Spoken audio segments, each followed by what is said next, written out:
In the unfolding landscape of American politics, few events capture the attention of the nation like the dramatic standoff between leaders whose decisions shape history. When former President Donald Trump issued a 7-day ultimatum to Crockett, it wasn't just a political move, it became a defining moment that commanded the gaze of the entire country. The ultimatum placed Crockett at the center of national debate, forcing her into a position where every word of her reply would echo beyond the political arena. What made this episode even more significant was the reaction it provoked at the highest level of justice, the Supreme Court itself. Her response, sharp and calculated, left not only the public but also the nation's most powerful judicial body in disbelief. This episode is more than a story of political rivalry, it is a reflection of power, strategy, and the unexpected turns that define leadership in America. The political weight of Trump's 7-day ultimatum and its impact on public perception was immense because it not only highlighted the tension between two strong figures but also symbolized the broader struggles within American politics. When Trump issued the ultimatum, it was not simply a private exchange or a minor disagreement, it was a calculated political maneuver designed to apply maximum pressure on Crockett and test her ability to respond under extraordinary scrutiny. Ultimatums carry a certain psychological power because they force the recipient into a corner, making it appear as though only two choices exist: comply or resist. By giving a specific time frame of 7 days, Trump created an atmosphere of suspense that spread far beyond political insiders and became a matter of public debate. Citizens across the country watched closely, media outlets analyzed every angle, and commentators speculated endlessly on what Crockett would say or do. The very act of issuing the ultimatum had already begun to shape public opinion, long before any response was given, because it framed the situation as one of dominance, challenge, and confrontation. Trump has always understood the value of spectacle in politics, and this ultimatum was no exception. By choosing a public and time-bound challenge, he was able to position himself as the one dictating the pace of events, which in turn amplified his presence in national discourse. Supporters of Trump saw this as another demonstration of his boldness and refusal to back down from confrontation, while opponents perceived it as an unnecessary display of aggression intended to intimidate. This polarization of perception only fueled the controversy, ensuring that the ultimatum dominated headlines and conversations both online and offline. The countdown element made the situation even more gripping, like a political drama unfolding in real time.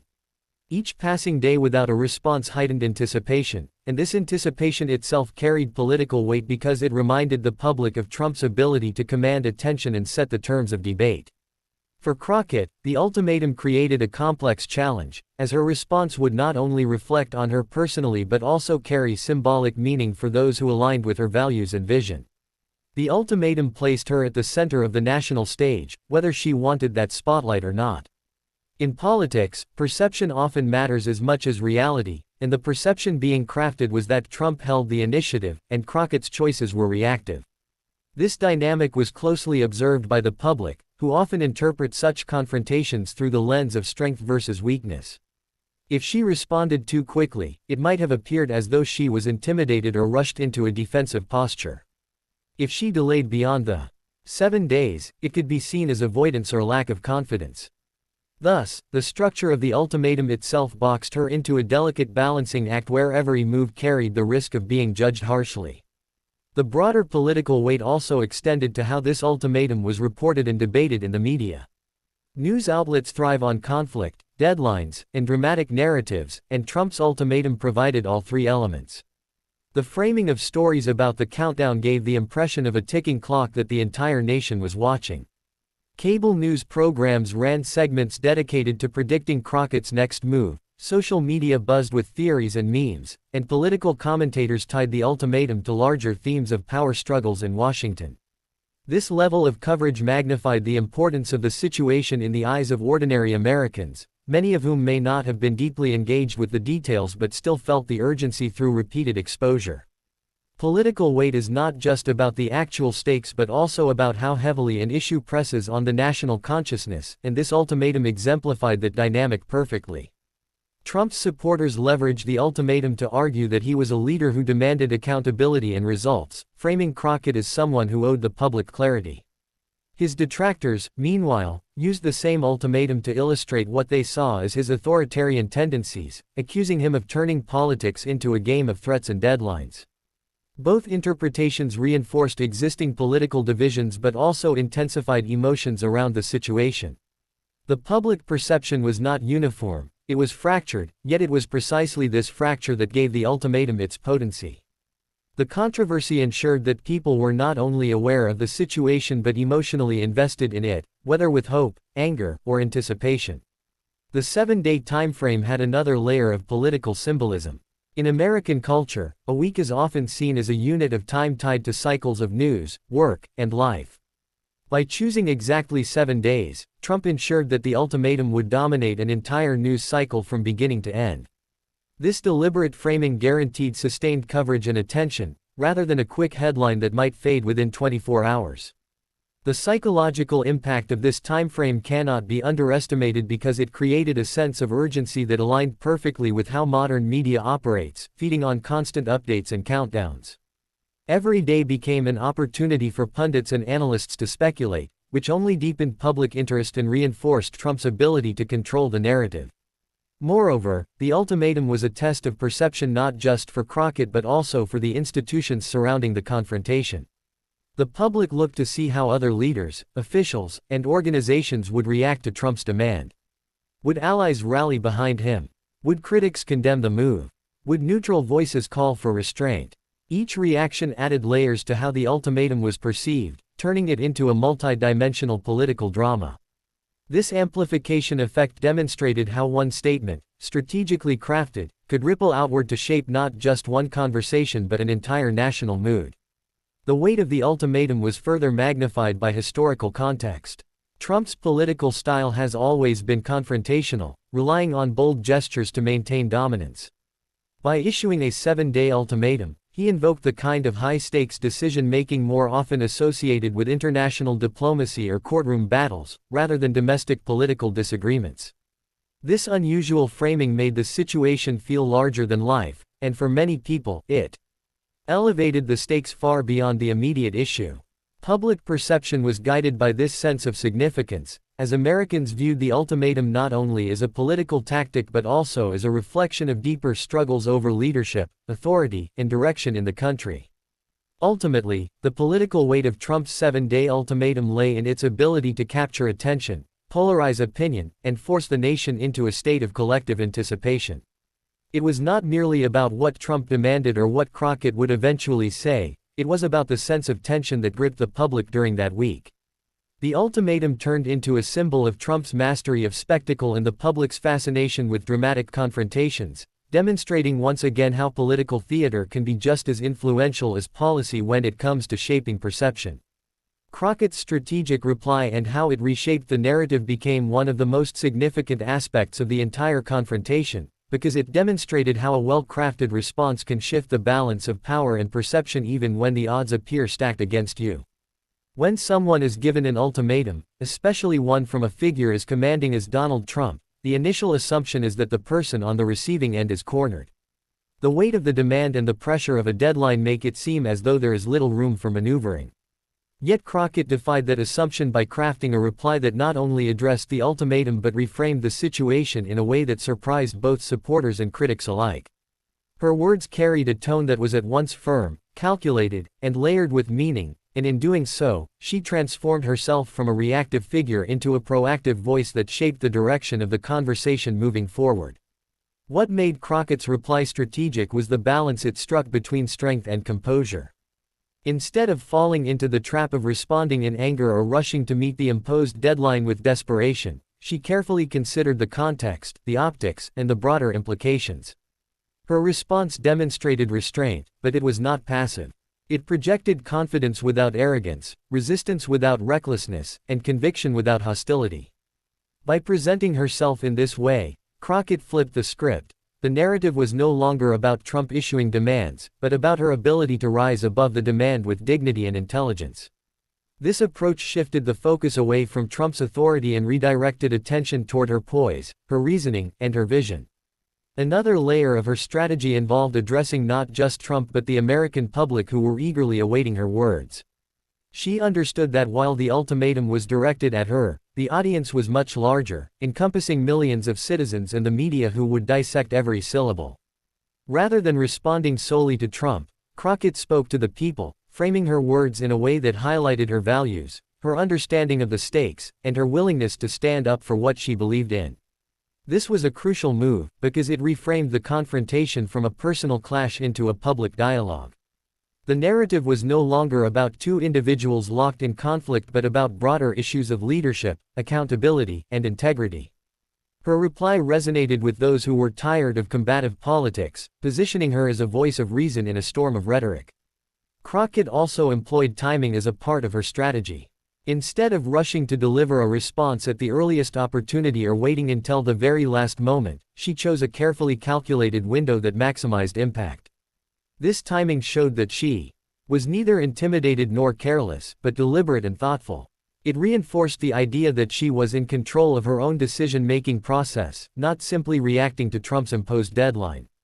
The public interpreted this as a sign of independence and strength, qualities that elevated her stature in the eyes of many observers.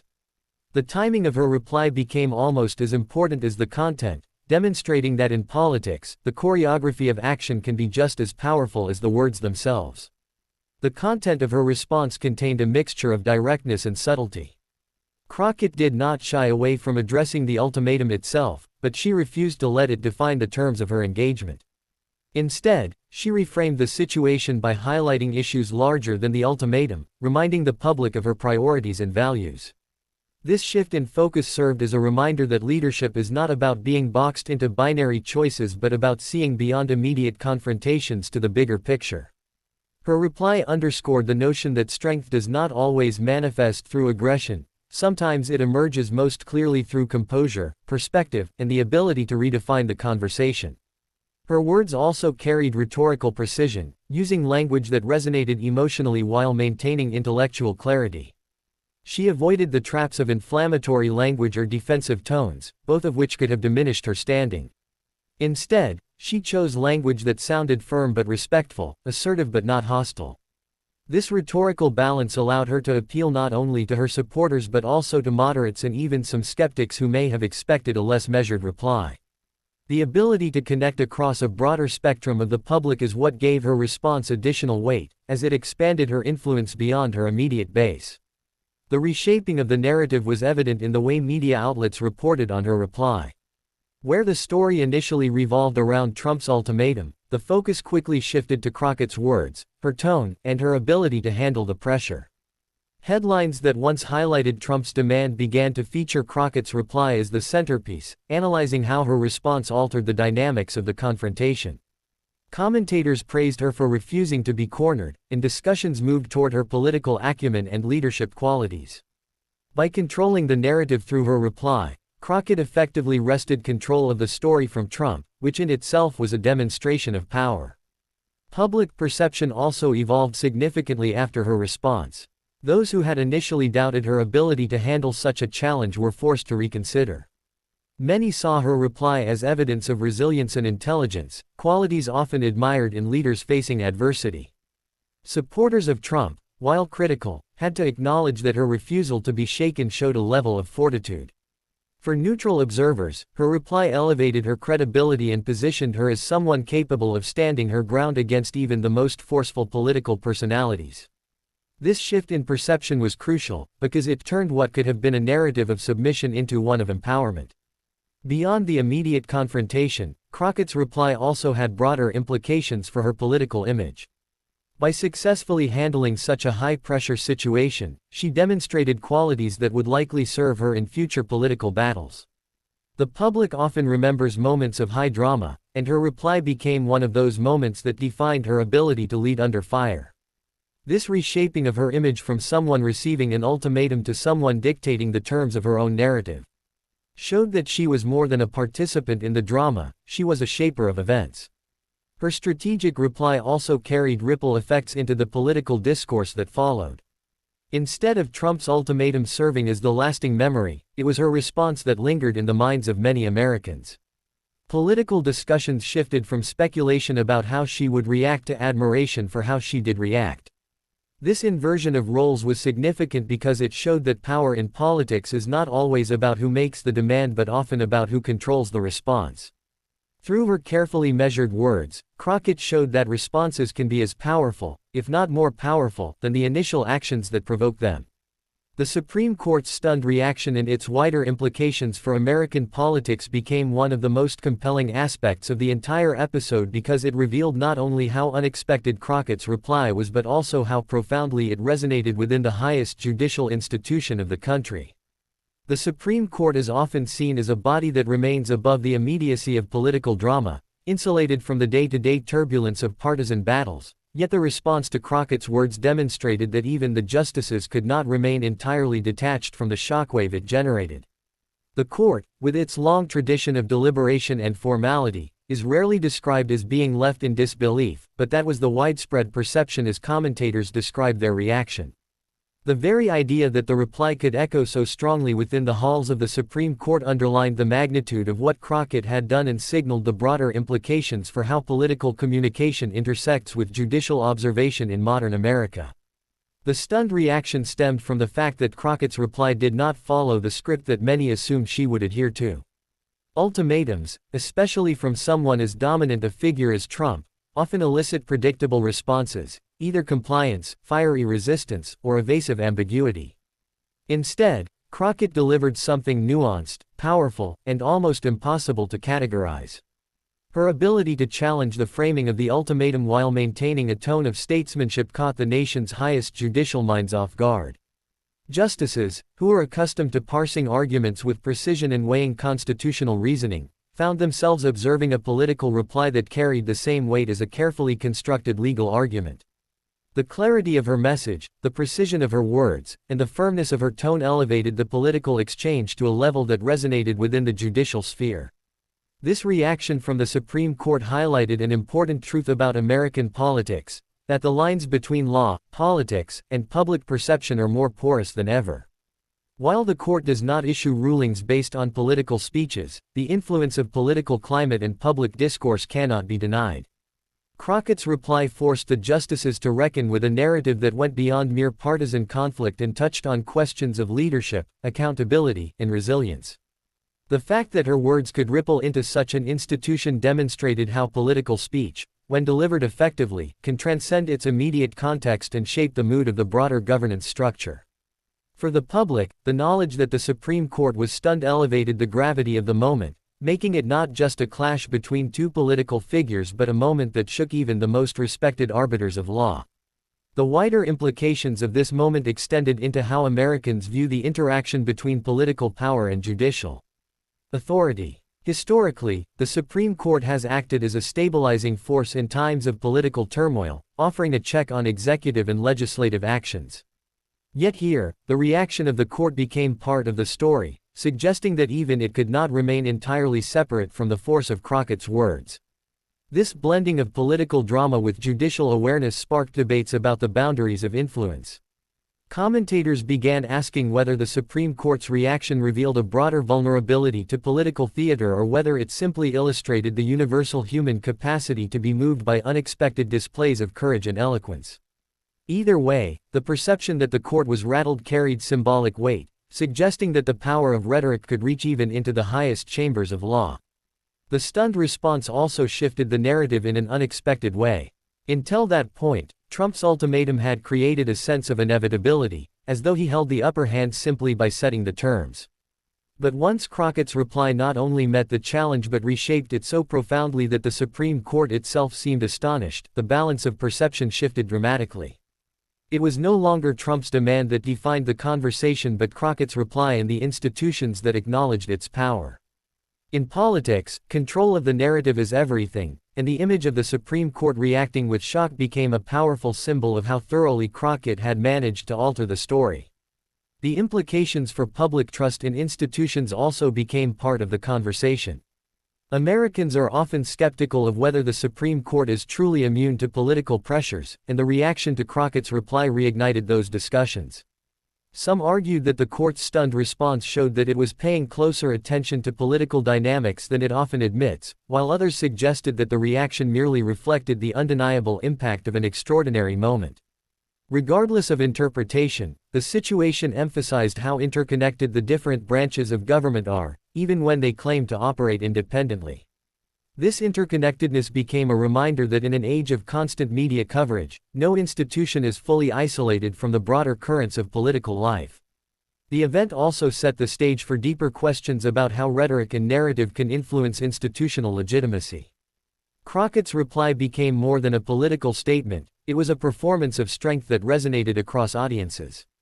The fact that it reached into the Supreme Court implied that powerful words can shape not just public opinion but also the way institutions perceive the environment in which they operate.